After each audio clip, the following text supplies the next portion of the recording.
Perang Dunia Kedua adalah konflik terbesar dalam sejarah manusia, menewaskan lebih dari 70 juta orang di Eropa, Asia, Afrika, hingga Pasifik. Kota-kota besar hancur, perbatasan berubah, dan sistem politik lama runtuh.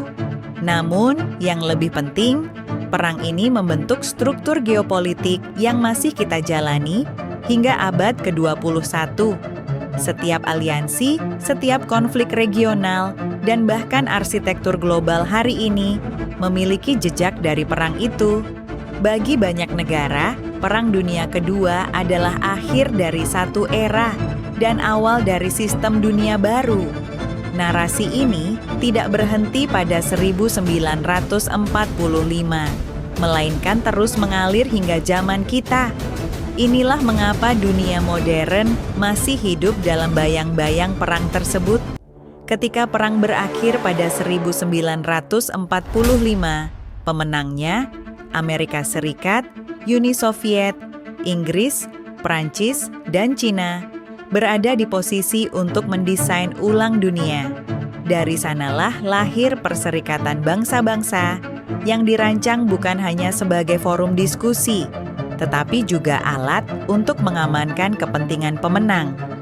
Hak veto di Dewan Keamanan adalah simbol dari hierarki baru pasca perang. Sampai sekarang, 5 negara itu tetap menjadi pengendali utama dalam isu global, dari konflik Ukraina hingga Suriah.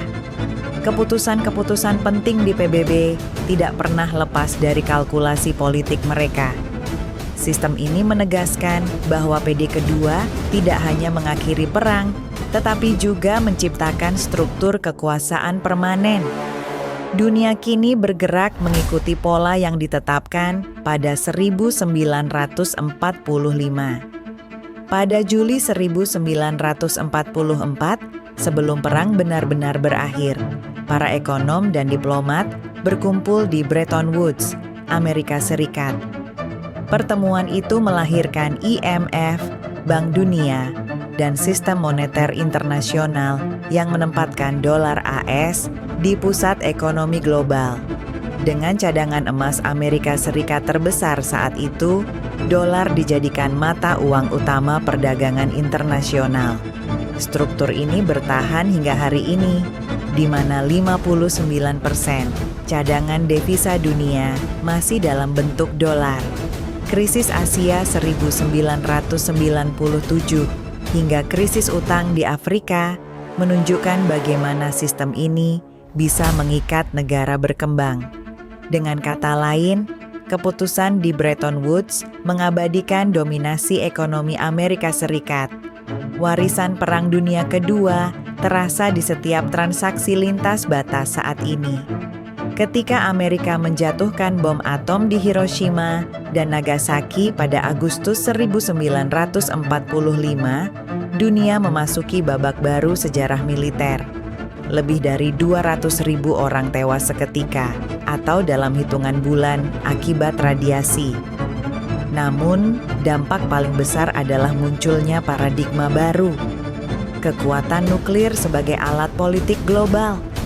Uni Soviet segera menyusul dengan uji coba pada 1949, diikuti Inggris, Prancis, dan Cina.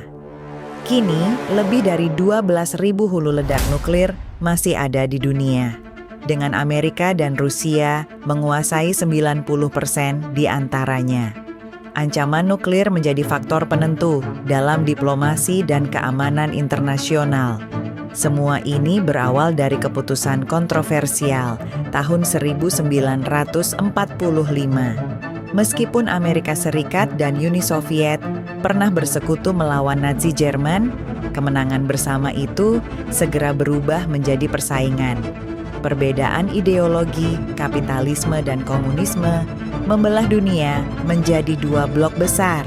Amerika memimpin aliansi Barat melalui NATO, sementara Uni Soviet membangun Pakta Warsawa. Ketegangan ini dikenal sebagai Perang Dingin, berlangsung selama hampir 5 dekade. Perang Dunia Kedua dengan demikian tidak menyatukan dunia, melainkan membuka bab baru persaingan global Rivalitas itu tercermin dalam perang proksi di Korea, Vietnam, dan Afghanistan. Hingga kini, pola blok ideologi itu masih terasa dalam konflik internasional. NATO lahir pada 1949, hanya 4 tahun setelah PD2 berakhir, sebagai perisai Barat terhadap potensi agresi Soviet. Aliansi ini mengikat Amerika Serikat dengan Eropa Barat dalam struktur militer kolektif. Artikel 5 NATO yang menyatakan serangan terhadap satu anggota adalah serangan terhadap semua, berakar dari trauma perang global. Setelah Uni Soviet bubar, NATO tidak berhenti, justru melebar ke Eropa Timur, mendekati perbatasan Rusia. Ekspansi ini menjadi salah satu alasan utama konflik Ukraina pada 2022. NATO adalah bukti konkret bahwa arsitektur keamanan pasca PD2 masih hidup. Aliansi yang lahir dari bayang-bayang Hitler kini menjadi lawan bagi Rusia modern. Pasca perang, Eropa Barat hancur secara ekonomi. Amerika Serikat meluncurkan Marshall Plan pada 1948. Program bantuan ekonomi senilai lebih dari 13 miliar dolar. Dana ini bukan hanya membangun kembali Eropa, tetapi juga mengikat negara-negara Barat ke orbit politik Washington. Dengan infrastruktur yang dibiayai AS, Eropa menjadi sekutu utama dalam Perang Dingin. Pola ketergantungan ini masih terlihat, misalnya dalam krisis energi 2022, ketika Eropa kembali mencari pasokan alternatif dari Amerika. Marshall Plan bukan sekadar program pemulihan, melainkan instrumen geopolitik jangka panjang. Dari sanalah lahir transatlantisisme yang bertahan hingga hari ini. Perang Dunia Kedua melemahkan imperium kolonial Eropa, membuka jalan bagi gelombang dekolonisasi. Indonesia memproklamasikan kemerdekaan pada 1945. India menyusul pada 1947 dan puluhan negara Afrika merdeka pada 1950 sampai 1960-an. Namun, meski kolonialisme klasik runtuh, pengaruh tetap ada melalui mekanisme ekonomi dan politik global. Negara-negara baru seringkali masih bergantung pada bekas penjajah dalam perdagangan dan investasi. Fenomena ini disebut neokolonialisme yang terlihat jelas dalam pinjaman luar negeri dan kontrol korporasi multinasional. Jadi, meski bendera berubah, struktur kekuasaan dunia tetap mencerminkan peta PD2. Dekolonisasi adalah kebebasan politik yang tidak selalu diikuti kemandirian ekonomi. Setelah Perang Dunia Kedua, rivalitas ideologis antara kapitalisme Amerika dan komunisme Soviet berkembang menjadi Perang Dingin. Blok Barat membentuk NATO tahun 1949 sebagai perisai pertahanan kolektif. Sedangkan Soviet membalas dengan Fakta Warsawa tahun 1955. Dunia terbagi dalam dua kutub besar, dan konflik jarak jauh muncul di Korea, Vietnam, dan Afghanistan. Warisan PD2 terlihat jelas. Batasan ideologis dari perang itu masih memengaruhi peta global. Bahkan hingga kini, konsep blok masih ada, misalnya dalam bentuk Uni Eropa, BRICS, atau ASEAN. Tanpa PD2, mungkin dunia tidak akan terbagi sedemikian tajam. Rivalitas ini menciptakan dasar bagi konflik modern yang sering disebut Perang Dingin Jilid 2. Salah satu hasil langsung dari Perang Dunia Kedua adalah terciptanya nuklir sebagai senjata pamungkas. Amerika Serikat meledakkan bom atom di Hiroshima dan Nagasaki tahun 1945, mengubah cara dunia memahami perang. Setelah itu, perlombaan senjata nuklir antara Amerika Serikat dan Soviet menimbulkan era deterensi.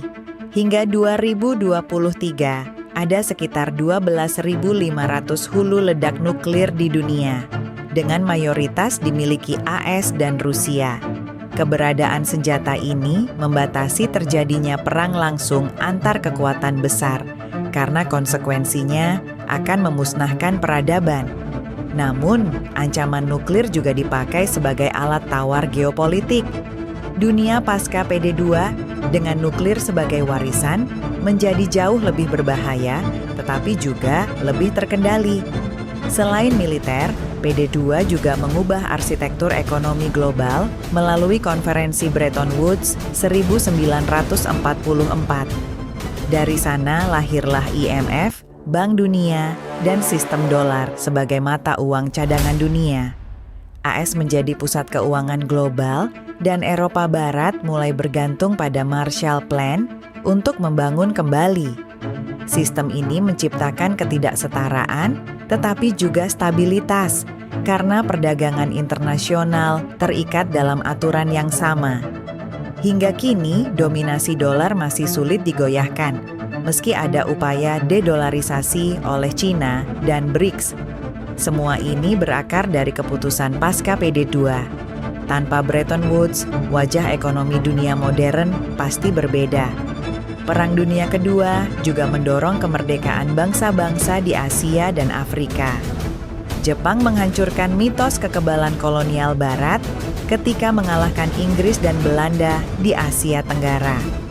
Setelah perang, negara-negara kolonial melemah, membuka peluang kemerdekaan. Indonesia merdeka pada 1945, India pada 1947, dan banyak negara Afrika menyusul pada 1950 sampai 1960-an. Namun, kebangkitan ini tidak lepas dari bayang-bayang geopolitik, karena banyak negara baru terjebak dalam orbit AS atau Soviet. Inilah awal dari konsep Global South yang kini semakin penting. Jadi, PD kedua adalah pemicu lahirnya tatanan dunia multipolar yang mulai terlihat sekarang. Di Asia Timur, PD2 meninggalkan jejak mendalam pada hubungan antar negara. Jepang, setelah menyerah, direkonstruksi sebagai negara demokratis di bawah pengaruh AS Korea, terbagi menjadi Korea Utara dan Korea Selatan. Hasil langsung dari kesepakatan pasca perang.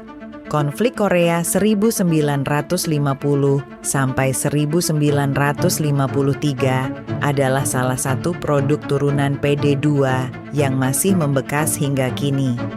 Taiwan juga menjadi bagian penting dari narasi ini, karena pergeseran kekuasaan pasca 1949 setelah kemenangan Partai Komunis Cina.